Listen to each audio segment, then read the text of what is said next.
Hello, my name is Nancy Olson, and I'm the president of the New Mexico State Committee for the National Museum of Women in the Arts. I would like to invite you on a very special tour today of a spectacular home and art collection of Roddie and Steve Harris here in Santa Fe. Also featured on this tour is glass artist from our artist registry, Linda May Tratechaud. Linda will be talking about her artwork here on display in the Harris home. Thank you again for all your support of New Mexico women artists. And now let's enjoy the tour.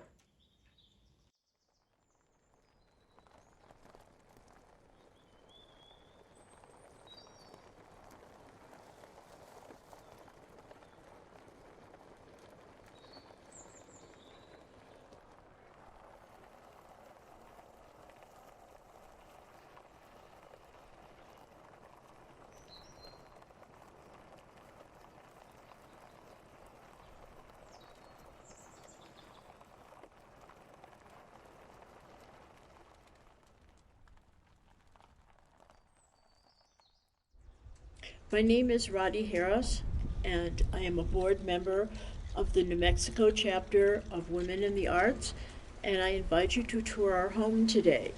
With me on my tour is my husband, Steve, who will be my partner, and Welcome, he will everybody. discuss our artwork. Happy to have you in our home. Let me give you a little bit of information first about the house. We completed construction in 2002. The architect was a local architect at that time named Sofia Marquez, and he described the house as a contemporary pueblo. That time there weren't a lot of contemporary homes being built in this particular development. But let me start showing you some of the art pieces that we've collected over the years. This is a local artist, Ethelinda. She lives in New Mexico and she paints horses, as you can see, but also Native Americans and floral arrangements. But we love the motion of the horses. This is a really fascinating artist, Judy Two Wallets Tia, who lives in Galisteo. And she works in a variety of mediums, but this is a portrait that she did with glass chips that she actually creates herself. And we love her work and we love Judy. She's just a fascinating person. And I will move down here to sort of the centerpiece of the house. And actually the house was actually built around this piece. Our architects met with Dale Chihuly, who is the artist on this. He calls this a chandelier. Although it doesn't have any interior lights, it's only lit from the exterior. It started out being about 1/3 of this size, but when Dale Chihuly saw the blueprints for the house, he wanted to fill up the space, and we are the lucky recipients of this fantastic piece. Over here we have a piece by an artist named John Kiley he calls a fractograph. He takes a piece of optical glass, drops a dollop of hot glass on it, it fractures the piece, then he puts it back together. We love the energy of this. This is Dick Evans. He's a local painter.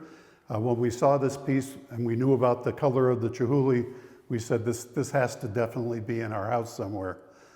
This is a collaborative piece between Preston Singletary, he did the wolves on the piece, and Dante Moroni, who is just an excellent glass blower who does these exquisite patterns. This is a Native American artist who lives up in the Pacific Northwest, Dan Friday, and this is one of his totems. He also does bears and other native cultural pieces. And Roddie is going to talk about this piece up here. This is our newest edition. This piece is by Lucy Lyon. Her attention to detail is truly wonderful. Each piece is unique in its own right, but then the collection together is just one of my favorite pieces. Lucy calls this the street. The street. Then down here we have a lot of pieces. We like to collect glass when we're traveling, and so a lot of this reflects that. But there's just some interesting things. This is Mel Munson from Canada. This is Noel Hart, who's an Australian glass artist, lives out in the countryside in Australia. But while he was here in Santa Fe, he did this piece, and we thought it would be fun to have a piece that he did in Santa Fe. These are some paperweights that Roddie's parents collected. And then over here we have some old glass, Roman glass from that we purchased in Jerusalem, reportedly about 400 BC is their age. A piece from Venice in the corner down here, and a piece from another Australian artist. This is William Morris. He calls this the urn. He was one of the very top glassblowers. He retired from glassblowing a number of years ago, but his pieces are really exquisite. The next piece is by Lino Teclapetria, who's a world-renowned glass artist. He worked with Chihuly on the glass over Venice. This is a piece by Thomas Havlicka, who's a Czechoslovakian artist. He calls this Nightmare. We look at it as a heart and try not to think of it as a nightmare. And over here. This is the next piece. It's done by Tobias Moll, and each piece is unique in its own right. He uses a Venetian texture to his work, and it's lit from behind. This piece is by the two most famous glass casting couple. They are from Czechoslovakia, Lubinsky and Brachtova. And this time of day, as you can see, the cut in the top of the glass has sort of a turquoise iridescence. And it's beautiful in its simplicity. This is a painting by Fritz Scholder, who's a very well-known Native American artist. It's very small, but we love it. And over here we have a basket shelf by Preston Singletary. We have a number of his pieces, and Preston is at the very top of his game right now. He's a wonderful artist, a member of the Tlingit tribe in the Pacific Northwest. The next piece is Rick Allen. This is one of the first spaceships he designed, and when we were in Seattle, we just fell in love with it. Now we'll head back down the hallway to the master bedroom.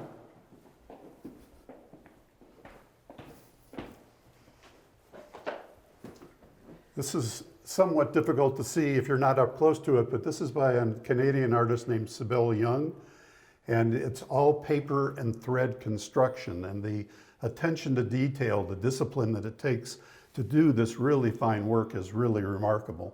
And every time that I look at it, as I'm walking down the hallway, I just see something new. So it's another favorite of ours. This is a set of Hermes scarves that all have a Southwest theme, and when we saw them in Dallas, we thought there's got to be a place for these in the house.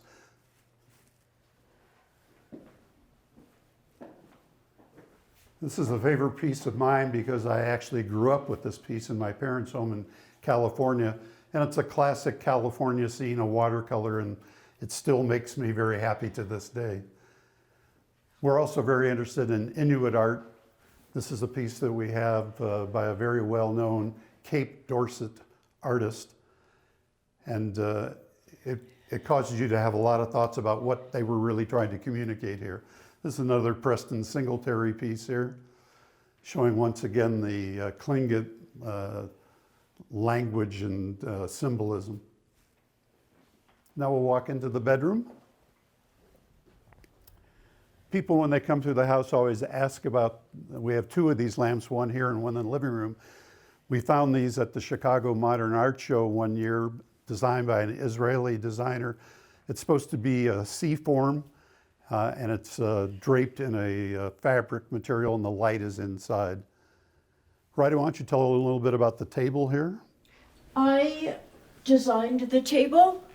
We went from collecting American antiques into contemporary. I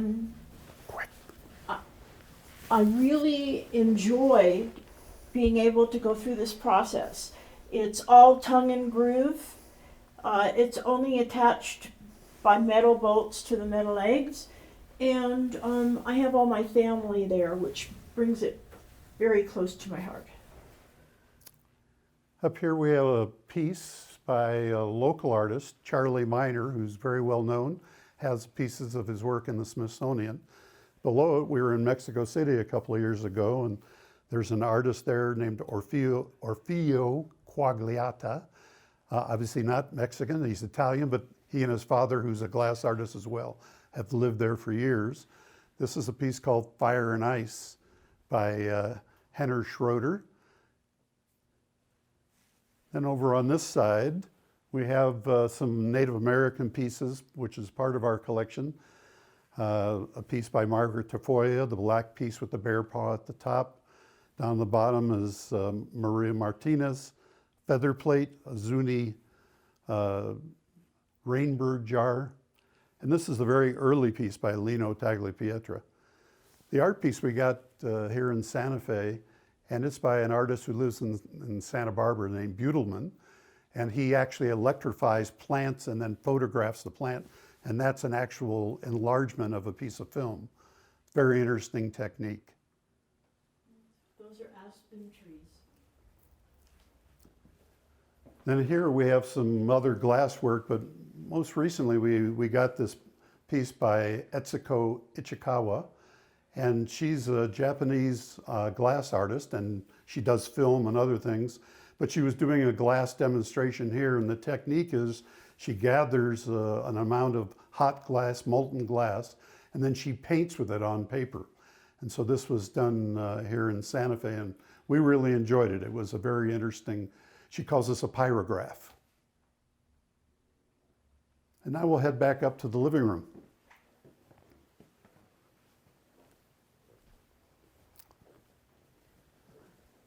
A lot of people ask about the doors in the house. It was interesting because we loved them, the architect did not, but we held out and we have the doors, and it's one of people's favorite things when they come here. On the wall ahead of me, we've got a piece by Ricardo Mazel. He's a Mexican artist, but who lives in New York and has a studio and home here in Santa Fe. The small bronze sculpture in the middle is by Susan Stan Evans.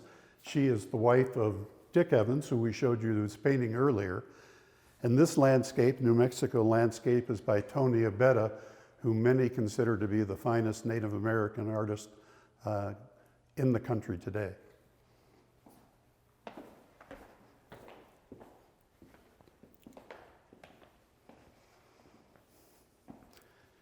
In here we've got more glass. We have about maybe 100 pieces of glass in our collection. This piece is by Elodie Holmes. It's called Honey Queen. And Elodie, as I say, is a local artist, has a couple of hot shops here in town. Another local artist and good friend is Willie Hay. This is her work. This piece is interesting. It's done by a Tongan artist who lives in Australia. His name is Tavita Havia.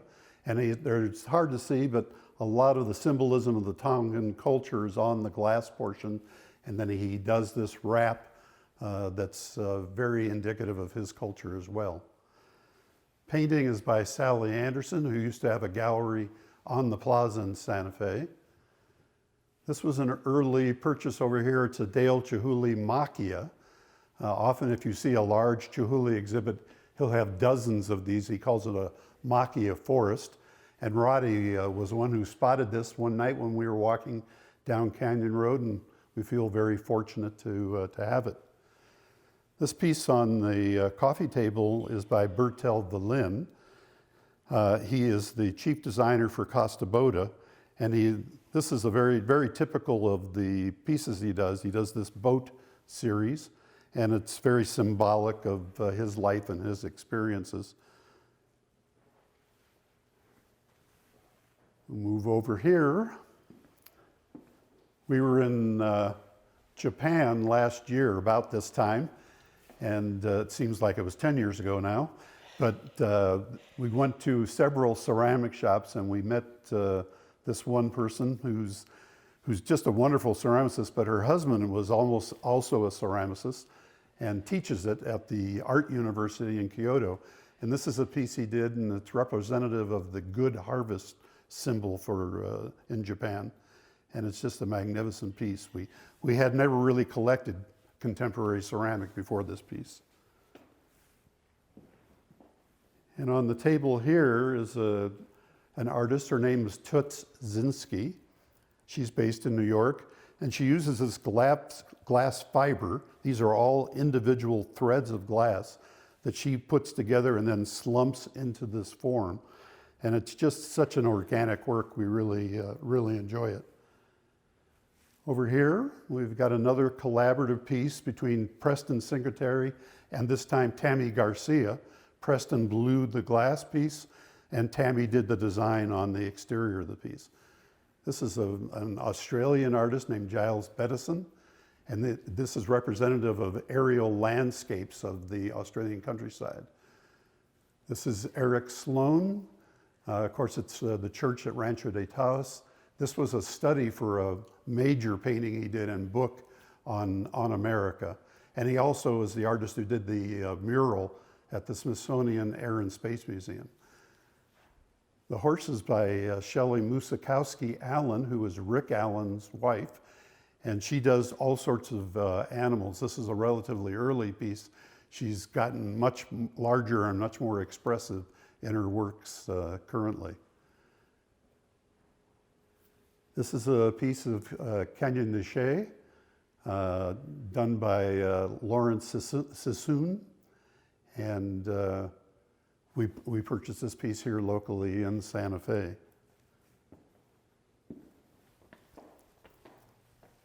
Up here we have a piece by one of the founders of the American Glass Movement, Mary Schaefer, who lives in New Mexico. And she likes to work with found objects. These are old tools and metal pieces, and then slump glass over it. It's a wonderful piece. We'll move into the kitchen. This is a piece by a very good friend and another New Mexico artist. His name is Harry Pollitt. And he was a wood carver first and then transferred his wood carving techniques to glass. And it's just, we love the movement of it. And when people come in, it normally sits on our dining room table, but it's a favorite of a lot of people that come through the house. Now we'll go down to the den for a minute. This is a wolf hat by Preston Singletary.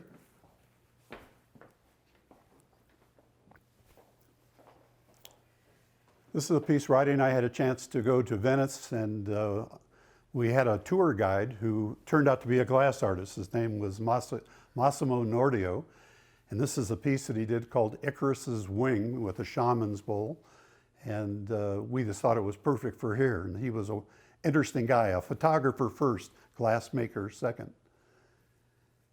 And we're quite fascinated by Native American pottery, especially the vintage pottery. We showed you a few pieces back in the bedroom. These range from 1780, the piece on the center at the top. The most recent piece we have is like 1960, and they're representative of about 10 different pueblos in New Mexico and nearby states. And on the wall, we have a couple of prints by a Korean artist that we saw in Chicago, actually. Her name is Park, and we just thought, even though they were reminiscence of her for Korea, that they looked very Southwest to us. And then one more piece over here. This is by a California artist named Jay Musler, and it's called Little Cuties. And now we've got a special guest we'd like to introduce you to. I'd like to tell you about the process that we used in choosing our guest artist today. We went through our artist registry, and once I saw that Linda Tratechaud was on our list, I was so excited because I looked for her work and loved her use of metal and glass together. And the luminosity of her work just, it explodes, and it's truly amazing. At this time, I would like to introduce you to Linda May. Thanks, Roddie. Hi, I'd like to just tell you a little bit about myself before I show my work to you. I was born and raised in Albuquerque, New Mexico, and I was an artist my whole life. I decided to go to design school in Denver and became a graphic designer and illustrator and later a book designer. And worked in the field for about 20 years until I decided to go back to school and finish my fine arts degree. And when I did that, I found that the most difficult part of the journey was finding my own authentic voice, as well as narrowing down my medium. I'm a very eclectic person when it comes to expressing my creative voice. So I felt like I was a pretty unconventional woman, and I found myself in a very conventional lifestyle with a husband and 3 kids. So I started exploring my own life and defining domestic feminism through my figureless garments. So let me tell you a little bit about the pieces that I brought to share today. This first piece is called I Never Promised You. It is inspired by the rose gardens at the Getty Museum in Los Angeles. There were so many different roses in different variations of color and size and petal shape. And what they all had in common was the prickly thorns under the foliage.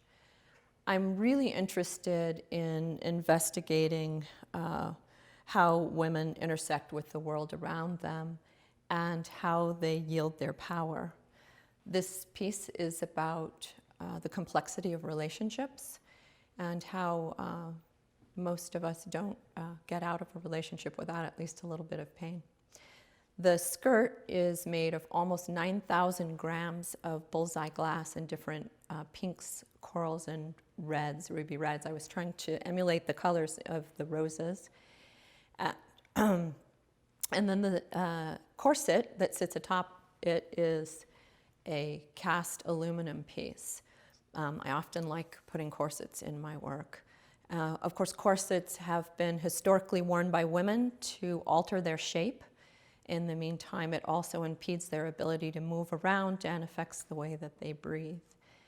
In the back of this corset, you can see it's a little bit open, and I invite the viewer to examine that and question their own life experience and determine whether the corset is being loosened or tightened.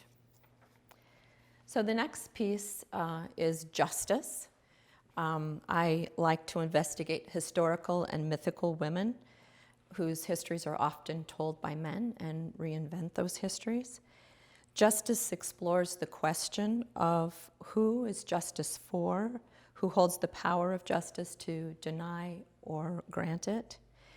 And before casting the skirt of this piece, that was a piece of cloth that I embroidered in.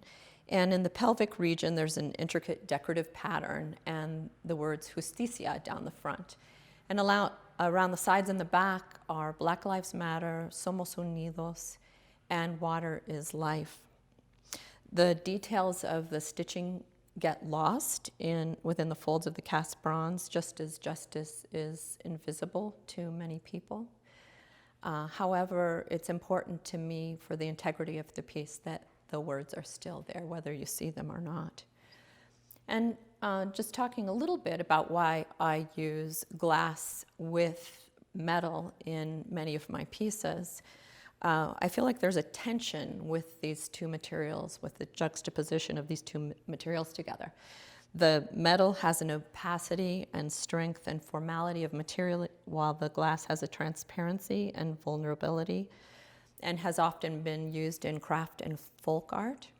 So the intersection of these materials speaks directly to the message that I'm conveying in my figureless garments. The metal represents rigidity, where the glass is a metaphor for looking deeply into old narratives and breaking them apart or shattering them and then recasting them into a new narrative.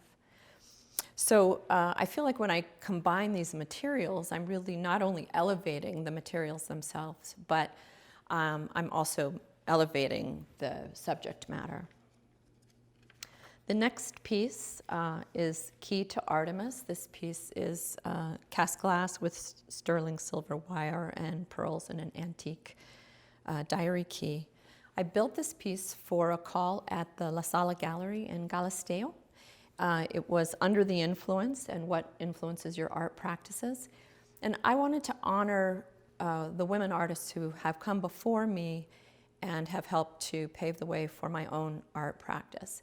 So at the bottom of this piece are these inverted breasts and the name Artemis, the goddess, the nurturing goddess, and then 18 other women's names, including my own, adorn the bottom of the skirt. And like I said, at the waist is a diary key. That was my own girlhood diary, and I had aspirations to be a famous artist when I was a girl.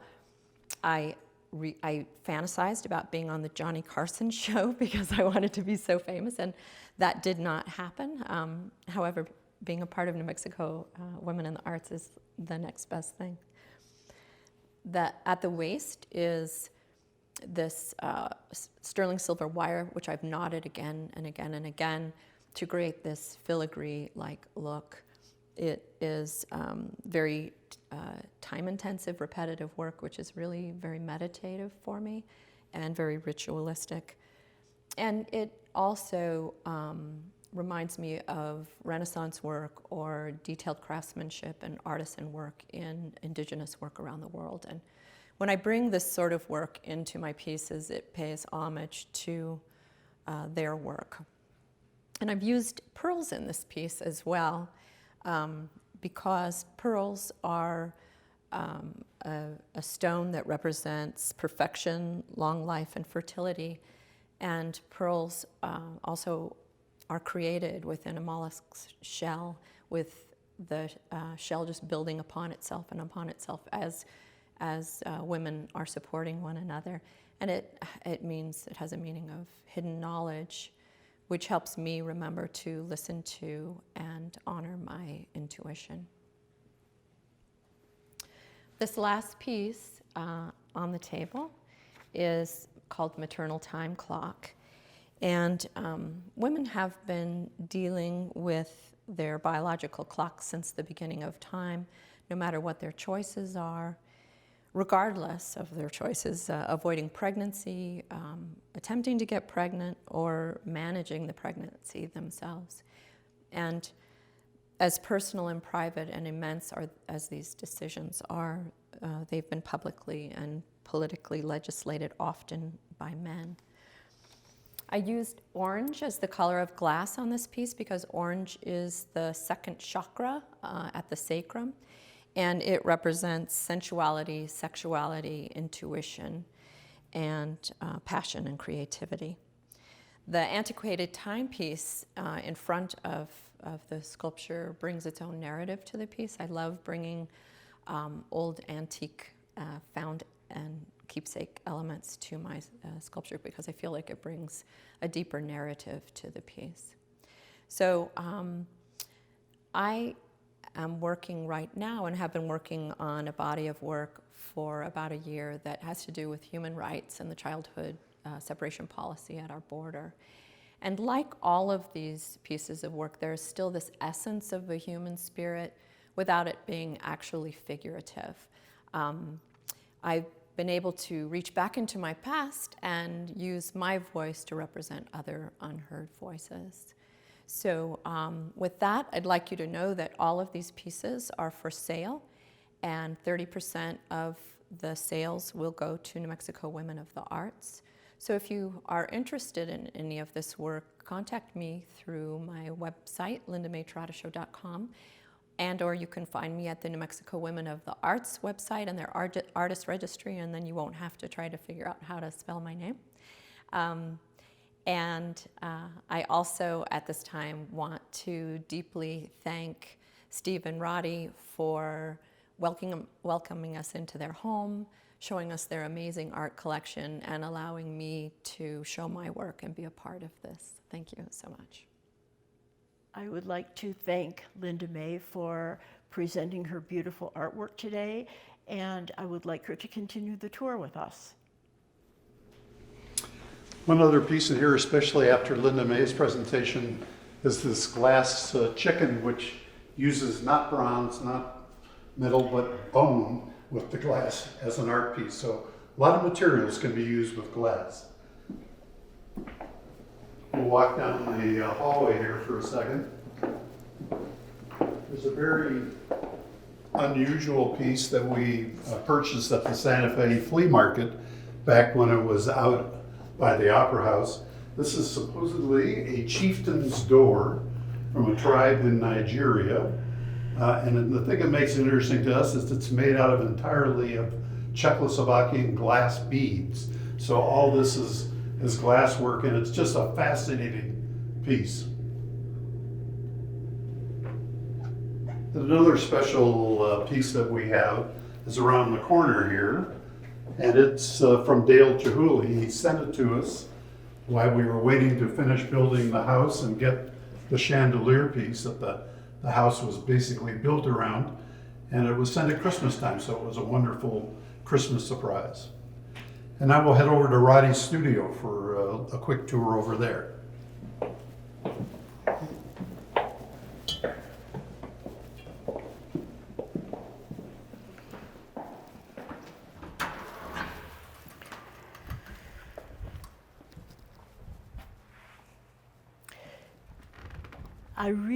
All my life I wanted my own space. Just a place where I could create and not have to clean up afterward, because most of the time I created in my kitchen. And it was not the best place to have your artwork all laying around. So when we decided to build this house, I really wanted to have my own space. When I was 2 years old, I had polio, and as part of my therapy, the therapist found that I enjoyed doing artwork. The colors, the texture, everything to do with art. And that was my first expression of art. And my mother was a painter, and she kind of encouraged me. And now that I have my space, which you can see is full of objects, my favorite piece is the piece I'm wearing. And it's made out of crystals and peridot. Each piece represents just a feeling of just freedom. I really just, during this time of COVID, my creativity started to explode. And I started making piece after piece after piece, because here we were, in isolation, and there was nothing for me to do, so I started creating. And each piece has meaning to me. And the piece here is all made out of paper. And then I wanted to do a tapestry of my family. So I started working on that piece, and it's all my family. It's just threads in my life and meaningful times, and just a way of expressing how I feel about them. And I am kind of like a mixed media. Whatever I feel at the time, I create. So I've done all the art, all the paintings and pieces that just kind of like express what I'm going through. When my sister died of breast cancer, I started writing poetry, and I've done the poetry and the artwork that's on the wall. And then I wanted to go back to my educational roots, so I started designing dresses again. And this particular piece was one of the first ones I did. And it's all hand sewn.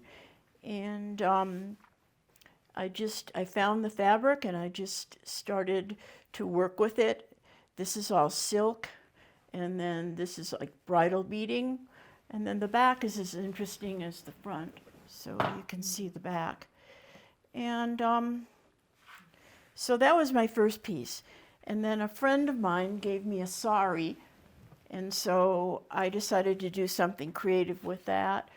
And just one thing led to another, and I just started creating work. So I want to thank you so much for joining me today. And I think Steve would like to talk about his thank you. I just hope you enjoyed it. We certainly enjoyed having you here. Roddie and I feel very, very blessed to have the collection we have. We enjoy living with it, but what we really enjoy is seeing it through other people's eyes. So we hope you enjoyed the tour today, and we hope maybe you'll have a chance to come and visit us in person sometime. Thanks very much.